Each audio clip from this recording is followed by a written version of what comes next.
রথযাত্রার শুভেচ্ছা জানিয়ে নতুন একটা content confusion part of voice change.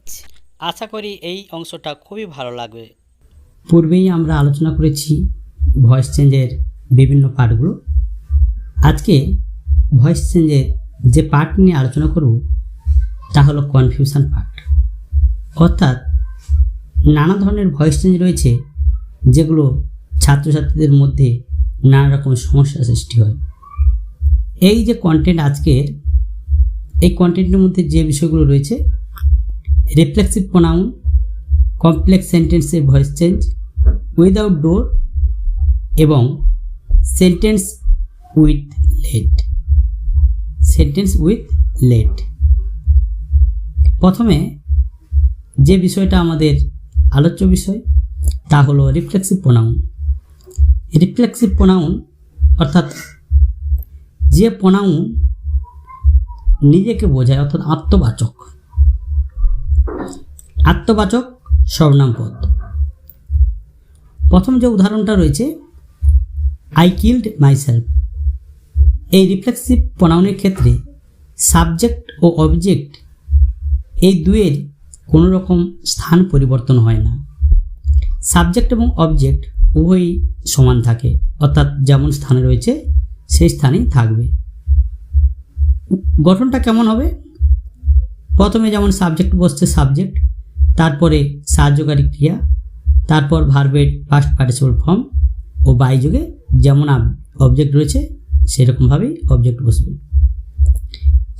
I killed myself, এই আই কিল্ড মাইসেলফের ক্ষেত্রে দেখলাম আই সাবজেক্ট, কিল্ড ভার্ব ও মাইসেলফ শব্দটি অবজেক্ট। উত্তর কেমন হবে? I was killed by myself.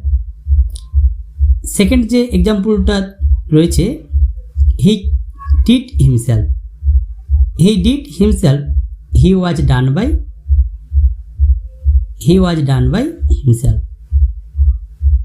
তৃতীয় যে এক্সাম্পল রয়েছে, দে সলভড দেমসেলফ, এক্ষেত্রে দে ওয়ার সলভড বাই দেমসেলফস।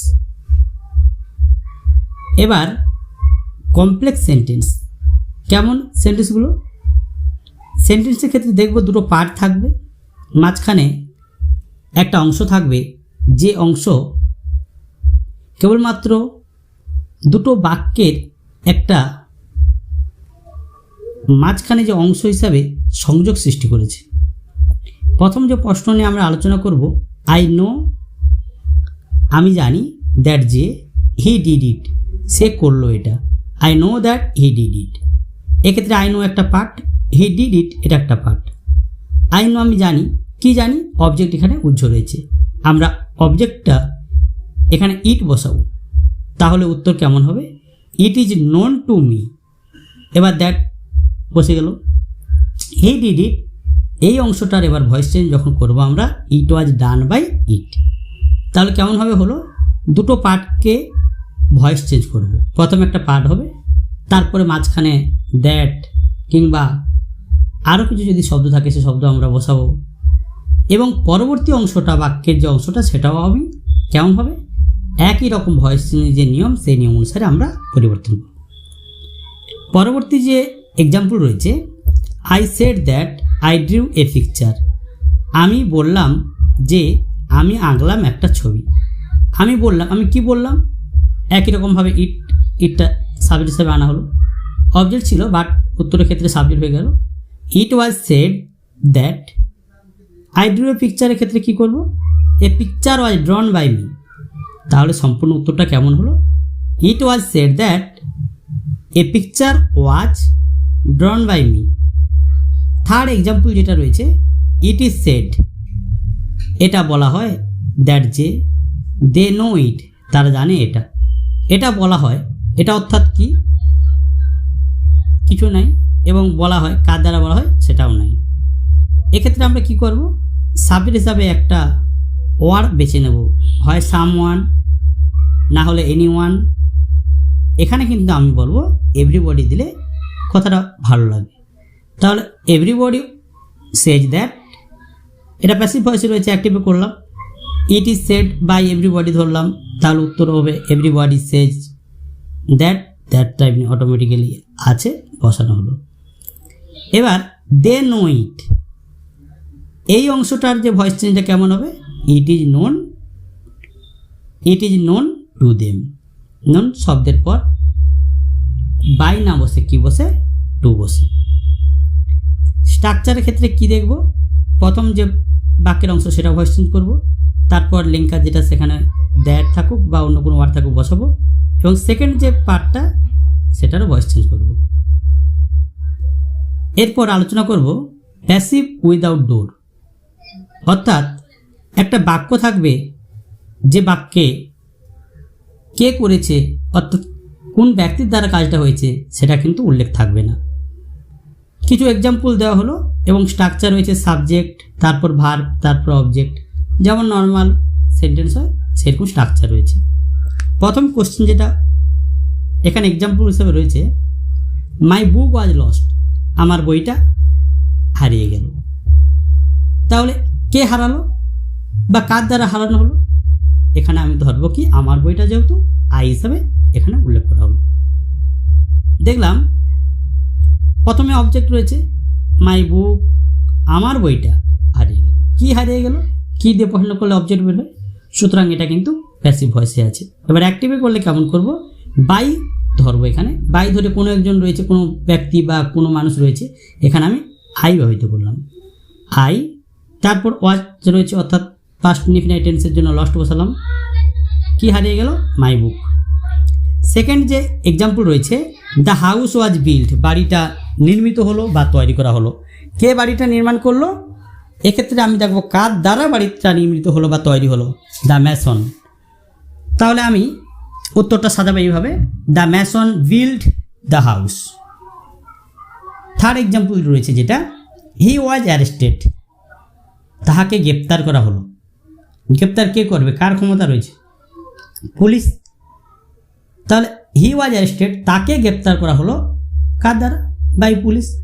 তাহলে উত্তর সাজাবে এইভাবে, পুলিশ অ্যারেস্টেড হিম। এরপর যে এক্সাম্পল রয়েছে, English is spoken all over the world. English is spoken all over the world, ইংরেজিটা বলা হয় সারা বিশ্বে, কিন্তু কে বলে? কার দ্বারা বলা হয়? পিপল। উত্তরটা এইভাবে লিখব, people of all over the world speak English. The light has been put out, আলোটা বন্ধ করা হলো। আলোটা কার দ্বারা বন্ধ করা হলো সেটা এখানে উল্লেখ নেই, আমি লিখতে পারি someone or anyone. এবার হ্যাজ বিন রয়েছে প্রেজেন্ট পারফেক্ট, তাহলে আমাকে হ্যাজ বসাতে হবে। Someone has put out the light, এই পুট আউট কথার অর্থ হচ্ছে নেভানো, এটা ফ্রেজাল ভার্ব। এবারে যে বিষয়টা নিয়ে আলোচনা করব তা হলো অ্যাক্টিভ উইথ লেট, অর্থাৎ লেট দিয়ে শুরু হবে বাক্যটা কিন্তু অ্যাক্টিভ ভয়েস। আমরা জানি কিছু কিছু শব্দ আমরা প্যাসিভ ভয়েসে করে লেট দিই, যেমন যদি বলে ওপেন দ্য ডোর, তখন কী করি? Let the door be opened, let plus object be যোগে ভিতরি বা ভার্বের past participle form. Change the voice, let the voice be changed. কিন্তু এখানে কিন্তু একটু ভিন্ন ধরনের, প্রথমে লেট থাকবে, তারপরে একটা সাবজেক্ট থাকবে, তারপরে ভার্ব, তারপর অবজেক্ট। এই রকম যে বাক্যগুলো, এই বাক্যগুলো ভয়েস চেঞ্জের গঠনটা আমাকে ভালো করে জানতে হবে। কি গঠন রয়েছে? লেট প্লাস অবজেক্ট বি যোগে ভিতরি, কিন্তু বাই যোগে আবার সাবজেক্ট হবে। যেমন ভয়েস চেঞ্জে অবজেক্ট সাবজেক্ট চেঞ্জ হয় সেটা হবে, কিন্তু বি যোগে ভিতরি, অর্থাৎ জানতে হবে এখানে যে সাহায্যকারী ক্রিয়াপদ রূপে বি যুক্ত হয়। প্রথমে আমি একটা এক্সাম্পল দিই, লেট হিম বাই এ বুক। প্রথমে লেট, তারপর অবজেক্ট, তারপর বি যোগে ভার্বের পাস্ট পার্টিসিপল ফর্ম ও বাই যোগে সাবজেক্টটি অবজেক্টে পরিণত হবে। এই let him by a pen, এই প্রশ্নের উত্তরটা হবে let a pen be bought by him. Next question, let us forget him. Let he be forgotten or forgot by us. তৃতীয় যে example, we let him come in, এই উত্তরটা একটু ভিন্ন ধরনের। উই লেট হিম, আমরা অনুমতি দিলাম তাকে ভিতরে আসতে। এই প্রশ্নটার উত্তর কেমন হবে? হি ওয়াজ লেট, তাকে অনুমতি দেওয়া হলো কাম ইন, ভিতরে প্রবেশ করতে।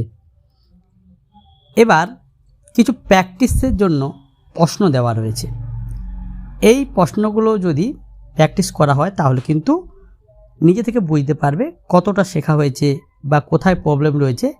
এই বিষয়গুলো ভালো করে দেখে আরেকবার দরকার হলে এই ভিডিওটা দেখবে, ও সাথে সাথে ডেসক্রিপশন বক্সে একটা পিডিএফ এর লিঙ্ক থাকবে, সেখান থেকে এই যে গ্রামারগুলো আলোচনা করলাম তার বিস্তারিত আলোচনা থাকবে, সুতরাং বুঝতে অনেকটা সুবিধা হবে। Don't forget to subscribe this channel.